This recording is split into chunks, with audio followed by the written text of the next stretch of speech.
Hi guys, welcome back to my channel. तो आज हम करेंगे theory by Fritz Heider. Theory है एट्रीब्यूशन थ्योरी और इसको एकदम से मत पढ़ना वरना कंफ्यूज हो जाओगे। सो जहां जहां मैं आपको समझा रही हूँ बस वहां वहां समझते जाना। 10 मिनट का काम है, बस उसके बाद खत्म हो जाएगी थ्योरी। तो एट्रीब्यूशन थ्योरी में जो एट्रीब्यूशन है उसका मतलब क्या है?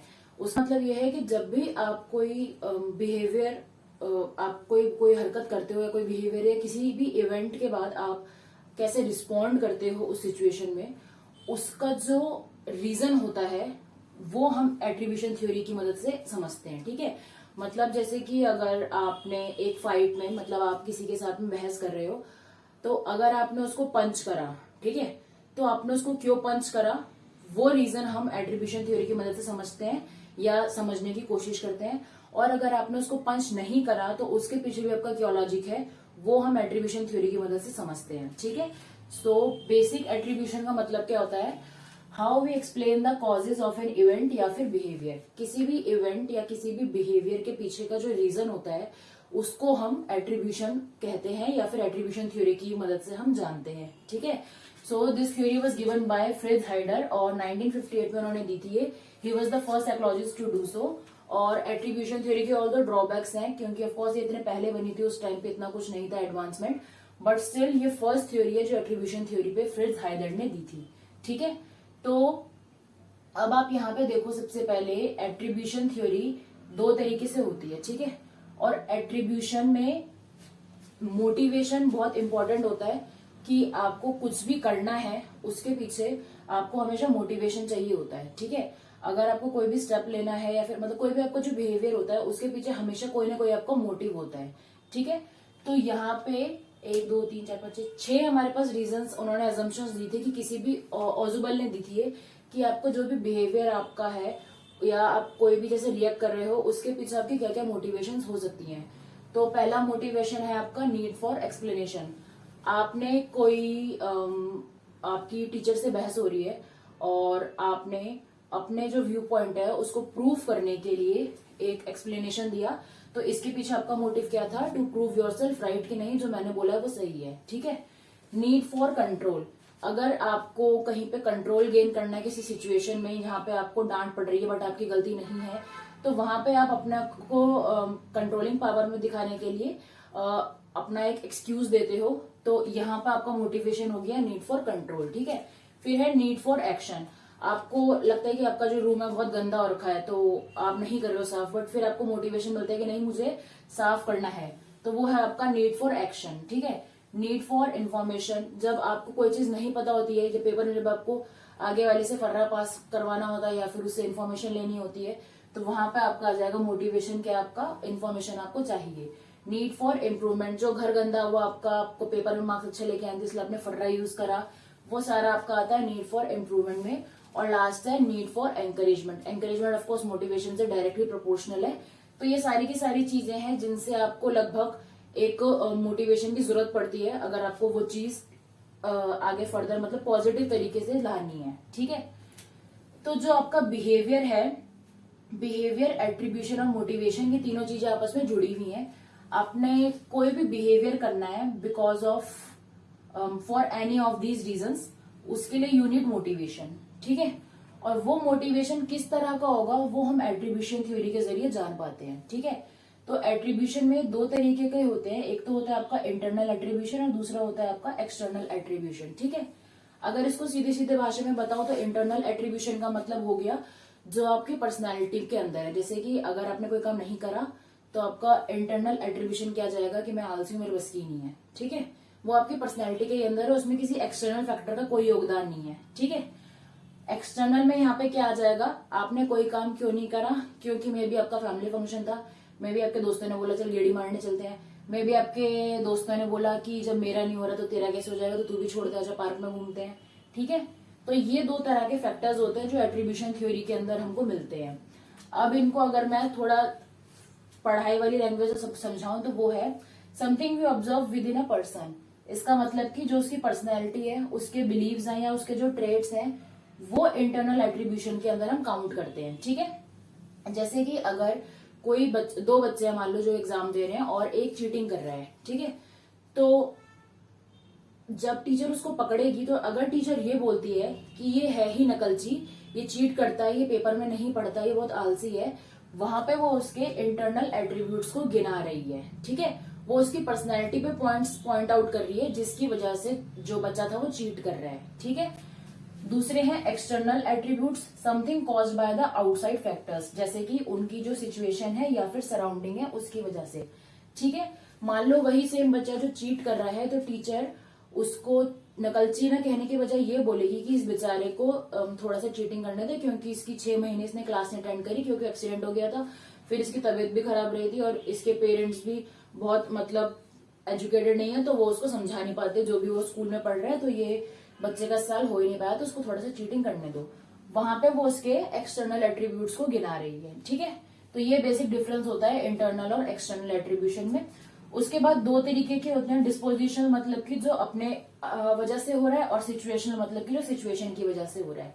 ठीक है, अब यहाँ पे आ जाओ, एग्जाम्पल मैं आपको ऑलरेडी दे चुकी, बट फिर भी एक बार एग्जाम्पल ले लो। मान लो एक बच्चा एक टेस्ट में फेल हो गया। ठीक है, तो इंटरनल एट्रीब्यूशन उसके क्या हो सकते हैं कि वो लेजी था, उसने नोट्स नहीं बनाया, उसने पढ़ाई नहीं करी, वो मूवीज देखने लग गया, उसको किसी से नेटफ्लिक्स का पासवर्ड मिल गया था तो उसने सारा नेटफ्लिक्स स्टार्ट दिया, पूरे टाइम वो पार्टी कर रहा था। ये उसके इंटरनल एट्रीब्यूट से, मतलब कि उसका खुद का डिसीजन था, उसने जानबूझ के नहीं करा, वो कर सकता था बट उसने नहीं करा बिकॉज ऑफ द पर्सनैलिटी जो उस बच्चे की है। ठीक है, एक्सटर्नल एट्रीब्यूट से हो जाएंगे फैमिली प्रॉब्लम्स, मे बी उसकी मम्मी की तबीयत खराब हो गई, फादर की तबीयत खराब हो गई, या वो साइड बाय साइड वर्क कर रहा था, या फिर उसके पास में बिल्कुल भी टाइम नहीं था, तो ये सारा आपका इंटरनल और एक्सटर्नल एट्रीब्यूट्स में काउंट होता है। ठीक है, सो यहाँ पे एक्सपेक्टेंसी एक्स वैल्यू थ्योरी का मतलब ये है, ये फ्रिट्ज हाइडर ने एक फॉर्मूला टाइप दिया था, इसका मतलब ये है, एक्सपेक्टेंसी का मतलब तो ये है कि जब आपको पता होता है कि आप अगर मान लो क्लास में फर्स्ट आ रहे हो और उसके बाद आपको सबसे शाबाशी मिलेगी,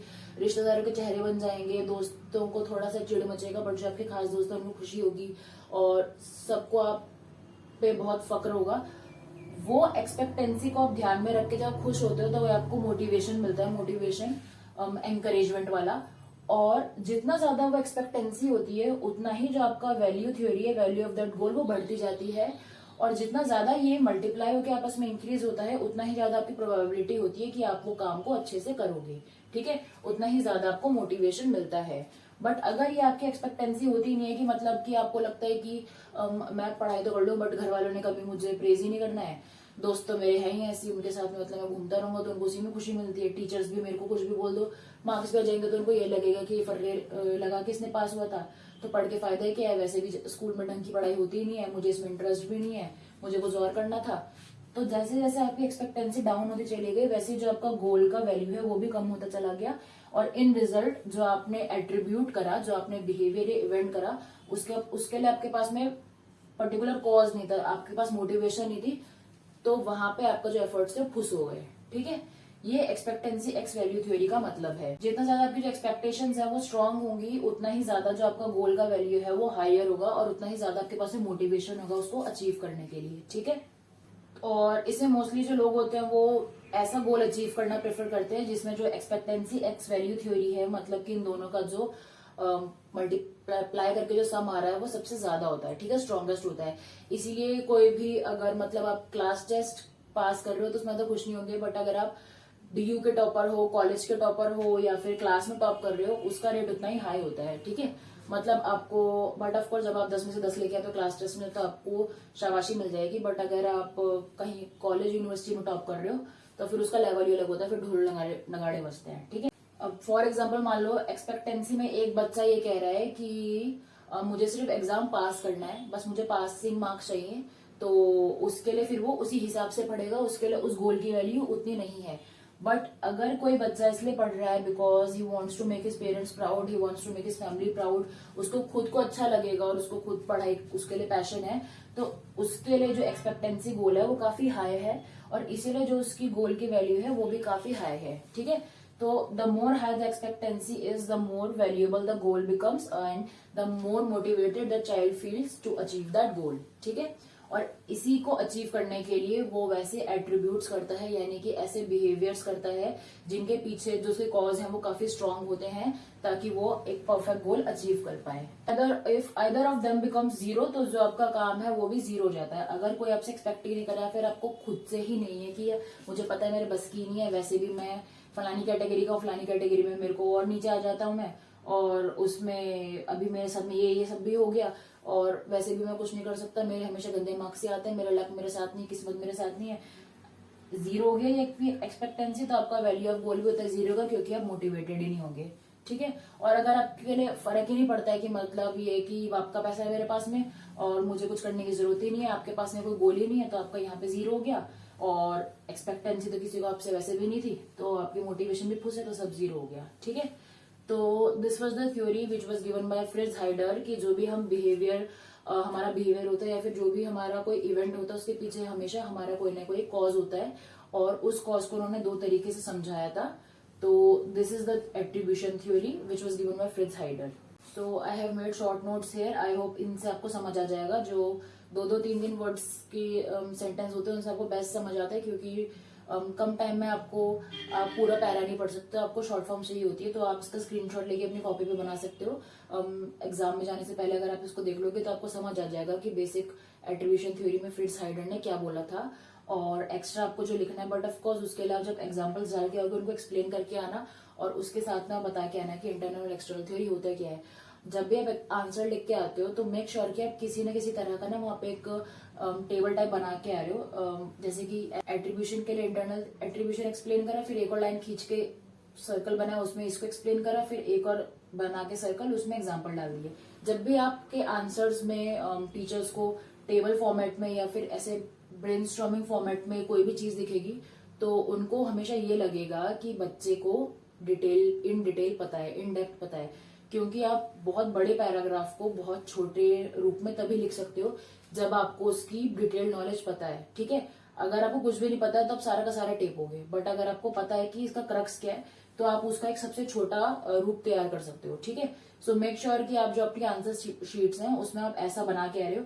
इससे एक तो आपको भी हेल्प मिलती है, क्योंकि बेशक आप फिर आगे ऊपर नीचे थोड़ा बहुत ऐसा मतलब कि खराब लिख सकते हो, बट अगर आपने ये बना रखा है तो टीचर फिर वो पढ़ेगी भी नहीं, उनको पता लग जाएगा कि हाँ इसका जो उसने लिखा है उसका क्रक्स यही है, 15 पेज का क्रक्स यही है, वो आपको मार्क्स दे देंगे। ठीक है। So this was it for today's video. Bye.